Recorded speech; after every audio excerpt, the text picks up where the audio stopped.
Evansville's champion, a 44 News exclusive. Olympic wrestling champion Dan Gable once said, "Gold medals aren't really made of gold. They're made of sweat, determination, and a hard-to-find alloy called guts." Few quotes sum up Lilly King's rise in the sport of swimming better. Tonight, we'll take a deeper dive into what has made Evansville's Golden Girl the champion she is today and what she has meant to the tri-state and the swimming world as a whole. How did you get started in the sport of swimming? Honestly, like my mom swam in college, so my brother and I were in the water from a very early age, and I just wanted to swim all the time. So it was always kind of a knockdown, drag out to get me out of the pool. So I think that love started pretty young. And I know the Newburgh Sea Creatures had to be pretty important to your development as a swimmer. Yeah, absolutely. I actually swam for Greater Evansville until I was 15. So from ages 8 to 15, and then I switched over to swim for Newburgh Sea Creatures once I got in high school. But obviously, those are my developmental years, and they played a very important role in my career today, and just thankful to have a lot of really great coaches and great teammates. You mentioned high school, and obviously you swam for Wrights, and you won a state title there as well. What are your memories of swimming for the Panthers? They were very interesting, definitely fun. I got to swim with my brother and with some of my best friends to this day. But definitely the memories I had with my teammates were great, but obviously I was training at Lloyd Pool every day in 4 lanes with sometimes up to 30 people in those 4 lanes. So definitely difficult, but I think overcoming that adversity shaped me into the swimmer I am today. When did you know that being an Olympic gold medalist was a realistic goal for you? I never thought it was not a possibility. Little kids, swimmers especially, you always want to grow up to be a gold medalist or make the Olympic team or whatever. It's just like how, a young basketball player dreams of being in the NBA. It's the same thing. But I think along the way, most young swimmers kind of figure out that may not be the most logical path, but that never really crossed my mind. It really started to set in that I could really do something in the sport. I was 16, broke a national age group record, so I was the fastest 16-year-old ever in the 100 breaststroke. I think that's when it kind of started to set in that I'm going places. So many young people have kind of I guess would be a false bravado, but yours obviously isn't false. Where does this confidence come from that you have? I put the work in at practice, and that's as simple as it gets. I know that I've done everything I can to prepare myself, so when I get up on the blocks, I know I'm ready to go and I can be my confident self. And but yeah, I definitely credit it to everything I do at home and at practice. While Lilly is certainly a self-made champion, she didn't make it to the medal stand on her own. Her biggest and earliest influences were her parents, Mark and Virginia King, a pair of educators and former college athletes who were far from the sports parents one usually encounters in athletics. When did you guys know that Lilly had this within her?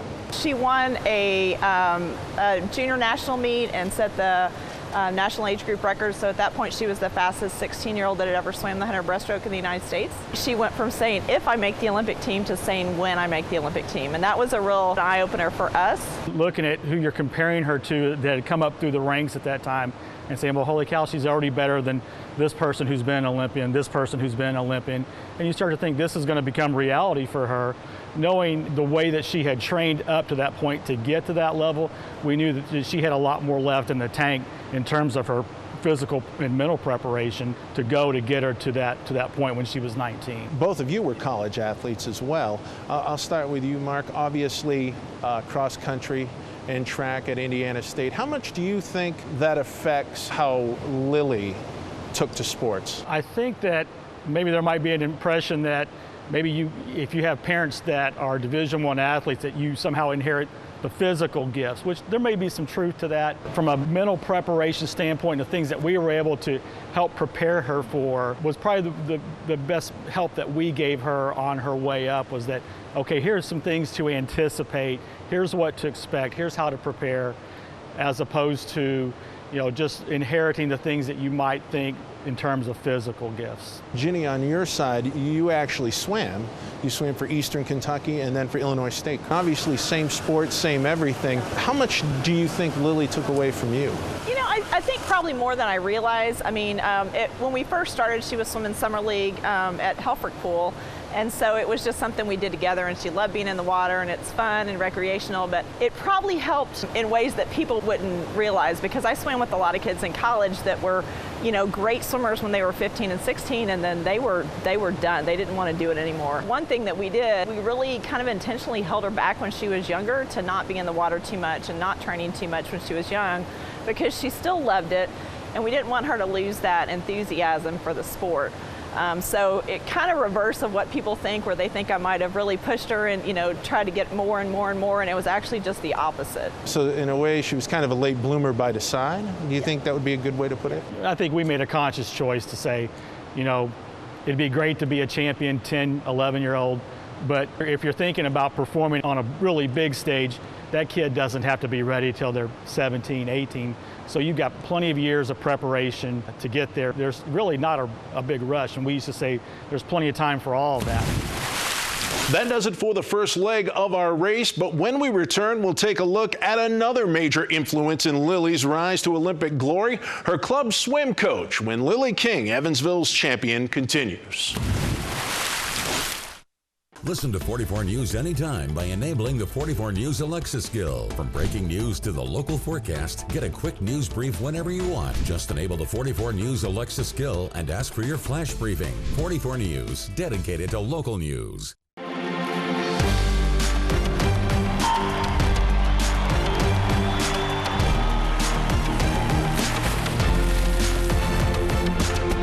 Lilly King, Evansville's champion, a 44 News exclusive. Lilly King's parents got her off to a great start in the pool. However, taking that next step towards Olympic greatness would require a mentor with world championship experience and coaching credentials to match. Enter Castle and Indiana University alum Aaron Appel. Immediately whenever I got here, I ran a few clinics for the kids and really wanted to kind of see what I had with that. And with Lilly, I immediately saw that there was something special with her because I ran a breaststroke clinic, and that's obviously her forte. Right. Because that was the reason why I ran the clinic, was that was my stroke in college and also on the national team. How immediate was it that you knew what she was capable of? I don't want to say I was too dumb to know or too naive, and I'm still very much the same way, but I believe there's greatness in anybody. There's different levels of greatness, right? So immediately whenever I saw her, I saw somebody that was still had a lot of ways to go, but was already so far along with her development. So immediately my thought was, she can be one of the best breaststrokers in the country. She just kept making progress. Normally with an athlete that you develop, there will be some sort of stimulus. Maybe it's because it's a different style or something like that that works with them. You'll see a pretty big spike in their performance, and then you'll kind of see a start diminishing return, right? With her, it just never stopped. So we got faster, won state, that was fine, no big deal. Went to junior nationals, win junior nationals, and it was still constant climb up. And then we eventually went to senior nationals, and senior national being top 3 at that. So it never stopped. And I knew that we were only pushing her so hard because we knew that there was another tier, whether it was at college swimming, and I knew that normally you get another bump with that. So I thought, well, if we're at this tier right now, challenging for a national title without having done everything that she's about to do in college, the sky's the limit. With state championships safely tucked away in her trophy case, Lilly King's next conquest was college, where she became a national champion as well as earning Big Ten Swimmer of the Year honors as a freshman at Indiana University. Then it was on to the Summer Games in Rio, where her rivalry with Yulia Efimova would take center stage. She swam for, obviously, the Newburgh Sea Creatures. She swam for Wrights. She wins 2 state titles, and then it's off to IU. She's an instant hit there. Did you think at that point that she was going to have that kind of success at IU right off the bat? We were pretty confident. Going into college, she had never done weights at all.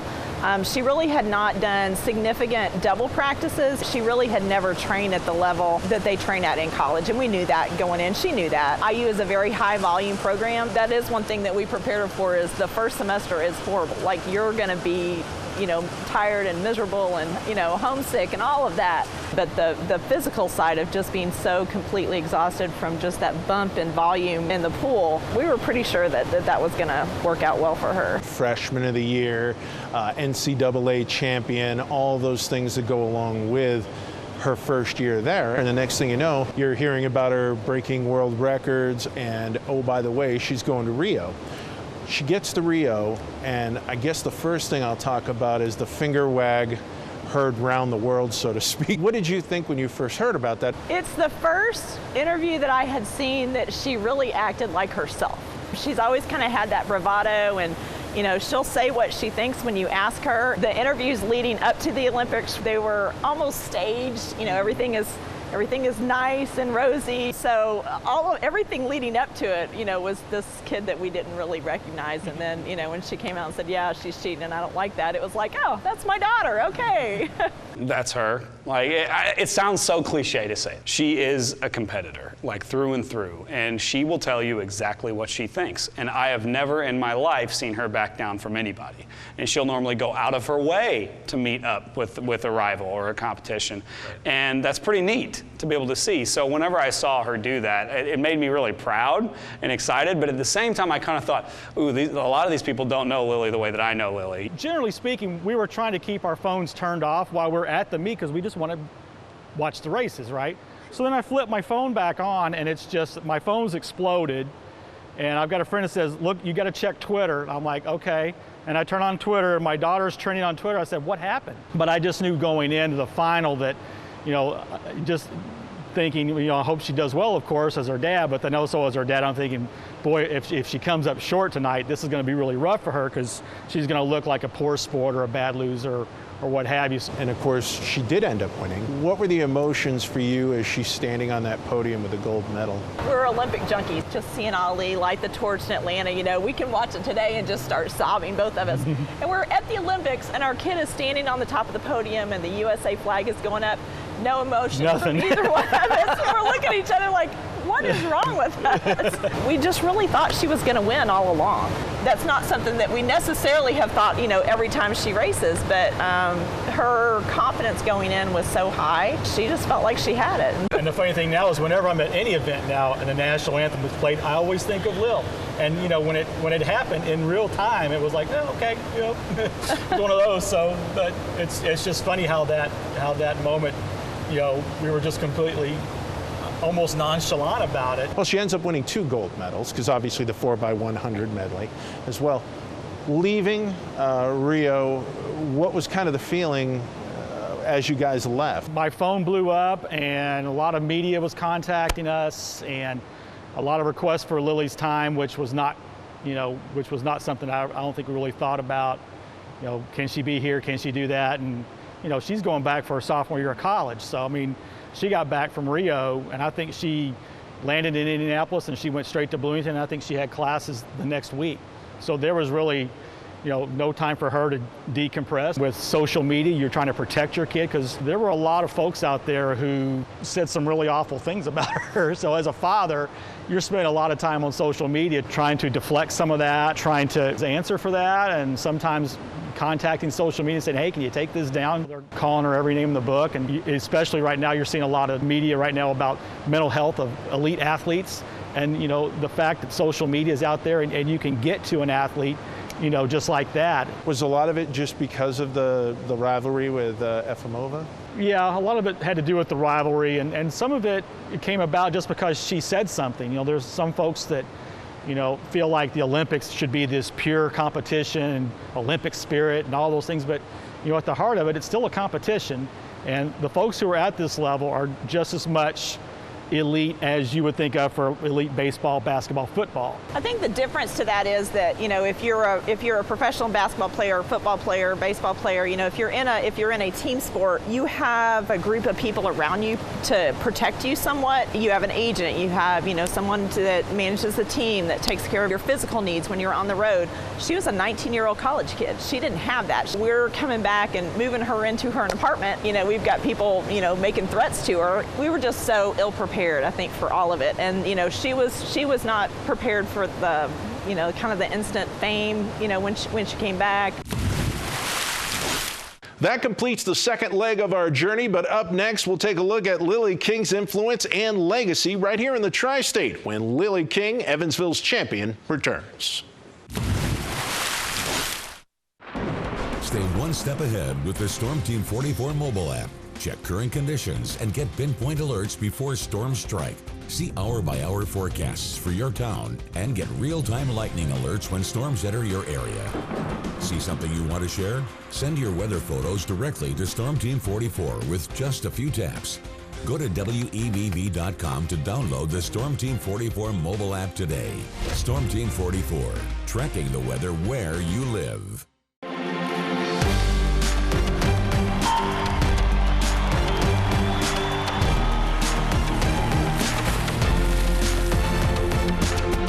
Lilly King, Evansville's champion, a 44 News exclusive. The new Evansville Aquatic Center at Garvin Park. A nearly $30 million investment in the future of competitive swimming here in the Pocket City and the greater tri-state area. A project sorely needed given the age and dilapidation of ancient Lloyd Pool. Now, no one person can lay claim to making this dream a reality. However, no one person put their name and celebrity status behind the project in order to get it done like Lilly King. And for her efforts, a mural will hang over the pool when this project is completed later this year. It's awesome. I mean, I remember when I was 8 years old, my mom going to a meeting about a new pool, and now, you know, we're finally there and it's finally being built. And it's just something I really think the city deserves. It's something I thought I deserved when I was swimming there, you know, coming up as an age grouper and a high school swimmer. And I'm just really glad the community is going to have the facility it finally deserves. It's probably going to be her biggest legacy, you know, to be honest. It has the opportunity to affect so many different people, not just competitive swimmers, but recreational swimmers, an opportunity for the area to be more competitive. They've already got college conference meets that are scheduled to go there. Being from Evansville, she's never swam a meet other than a high school meet in her hometown. She's never had a club meet in her hometown. And she always points out that she never had a locker. She never had a locker until she got to college. So that's a big change. So hopefully that'll be something that the kids coming up will not have to go through some of those facility struggles that she did. She always had great coaching. You know, she was very fortunate that way, but it was just a facility issue. There were a lot of sleepless nights over it. Almost any activity, whether it's athletics or what have you, things are facility driven. So having a facility where kids can compete or just learn how to swim or play, or adults can come in and get their exercise and whatnot, that for me makes me happy. I think it's good that, you know, the folks, the powers that be in the city of Evansville, and along with a lot of supporters, were able to make that happen. And it was not an inexpensive decision. There was a lot of money involved, and there were a lot of people that put their good name behind it, along with Lil. But that's what I take from it. They were able to get this over the finish line and get it done. It's going to become a reality very soon, and for me, that's the best part. How has she affected sort of swimming around here? Have you seen in the past 4 years, past 5 years, with the Newburgh Sea Creatures and other things that you're involved with, kids getting more interested in swimming? I think so. I think that this year will probably be the one where we see the biggest spike. And we're just talking across all of southern Indiana, because the first time she did it, she was still getting onto the national stage, and she hadn't necessarily been marketed that much around this area, at least to the casual bystanders. I mean, to the aquatics community, everybody knew who Lilly King was, right? But that's such a small segment of the overall population here. Now, I mean, from Rio, she absolutely blew up. And now all the eyes are going to be on her and on the Olympics. I think that exposure to your just casual fans is really going to create a massive influx into the sport. And now it's time for one more break, but when we come back, we'll have some final thoughts from Lilly as she gets set for another shot at Olympic glory in the Tokyo Games. That's when Lilly King, Evansville's champion, returns. Listen to 44 News anytime by enabling the 44 News Alexa skill. From breaking news to the local forecast, get a quick news brief whenever you want. Just enable the 44 News Alexa skill and ask for your flash briefing. 44 News, dedicated to local news.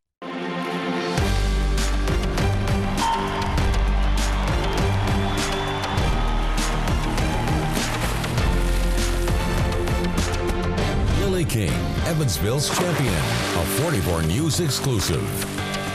With 2 gold medals already on her resume, Lilly King enters the Tokyo Games with a target on her back as the world record holder in the 100-meter breaststroke. With all eyes on her in the pool, Evansville's champion shares some final thoughts with us before she once again takes on the world.